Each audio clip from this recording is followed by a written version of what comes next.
안녕하세요. 오늘도 책과 함께 다르게 질문해보고 다르게 생각해보며 다르게 말해보는 생각정리남자 생각남 권성민입니다.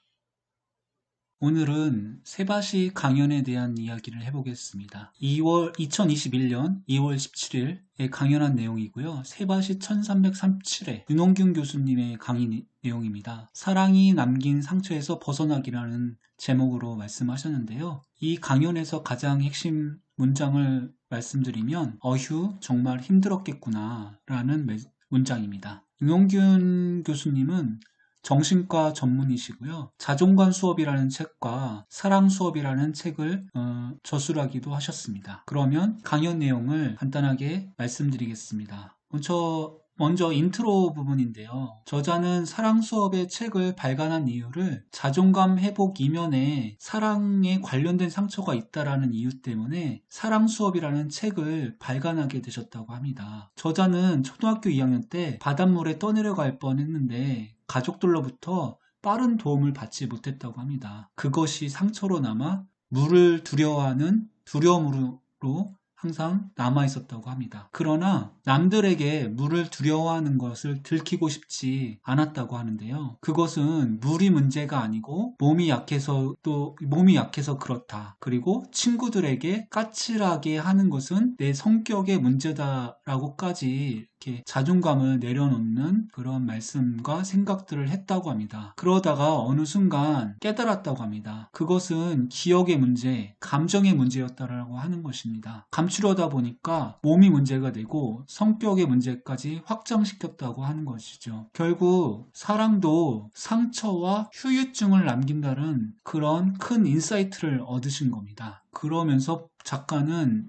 사랑하면 떠오르는 것들이 무엇이 있는지 질문을 합니다. 사랑에는 긍정적인 단어들이 있는데요. 열정적인 사랑, 엄마의 따뜻한 사랑, 연인과의 데이트, 이런 긍정적인 단어들과 마음속 깊은 곳에 있는 상처, 어린 시절의 애정 결핍, 준비 없는 이별, 사랑의 상실과 같은 그런 부정적인 단어들도 떠오르기도 합니다. 그러면 불안정한 애착에 대한 부분을 또 설명을 하셨거든요. 사랑하고 싶지만 두렵고, 사랑하고 싶어도 잘 못하겠고, 사랑하면 차별, 배신, 환승, 이별, 버림받음과 연결시키는 사람, 그리고 사랑과 관련된 상처가 자꾸 덧나는 사람, 그래서 사랑할 용기를 못 찾는 사람, 이런 사람들을 불안정형 애착이라고 말씀하십니다. 그래서 그런 불안정한 애착을 갖고 있는 사람들에게 조언을 하시는데요. 무리하지 말고 되는 것부터 하나하나 해보자.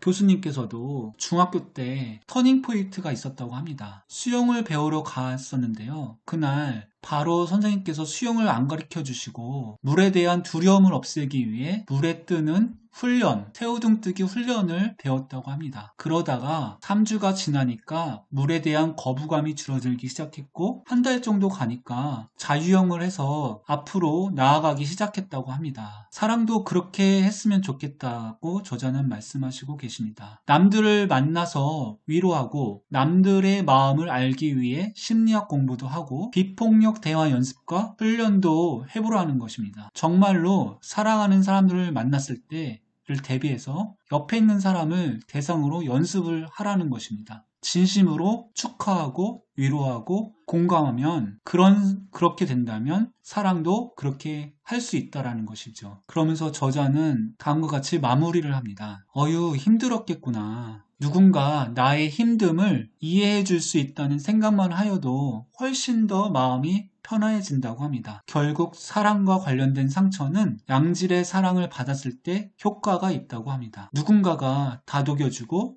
공감해주고 위로해주는 그런 사람을 만난다면 가장 좋은 것이라고 합니다. 그러나 우리가 그런 사람이 된다면 그것은 더 좋은 일이라고 말씀하십니다. 우리가 남들을 공감할 수 있는 능력이 있다면, 누군가를 위로할 수 있다면 우리의 자존감은 올라갈 수 있다. 주변에 힘들어하는 사람이 있다면 어휴 힘들었겠구나 라고 이야기해주는 그런 사람이 되자라고 교수님께서는 강조하고 계십니다. 그래서 제가 키워드를 뽑아봤는데요. 이해하고 공감하며 위로하는 사람이 되자. 자존감 상승 방법. 다른 사람을 사랑하자. 이렇게 뽑아봤습니다. 저는 이번 강연에서 다음과 같은 세 가지 점을 느꼈습니다. 첫 번째로 나의 두려움에서 벗어나는 방법은 두려움의 대상을 회피하는 것이 아니라 오히려 맞서 연습하고 훈련하고 배워서 이겨내고 벗어나는 방법이 필요하겠다. 둘째, 나의 자존감을 높이는 방법은 다른 사람을 이해하고 공감하고 위로하는 능력을 배양해야겠다. 세 번째로, 다른 사람을 사랑하면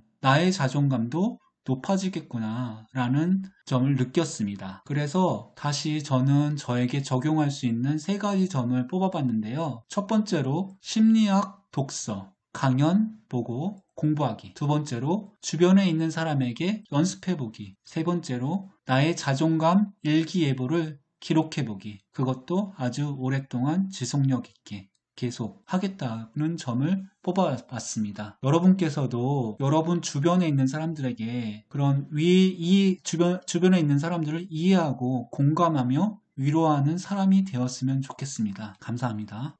우리는 오늘도 어제보다 더 성장했습니다. 책과 함께 다르게 질문해보고 다르게 생각해보며 다르게 말해보는 생각정리 남자 생각남 권성민이었습니다. 구독, 좋아요, 댓글 고맙습니다.